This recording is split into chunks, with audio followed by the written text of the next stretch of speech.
Hi, this is Arlene.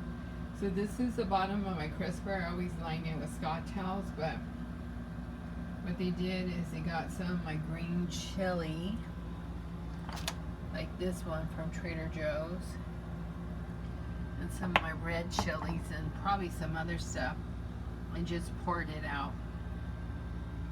So you got my work cut out for me, but I just wanted to share. So this is the crisper in my refrigerator.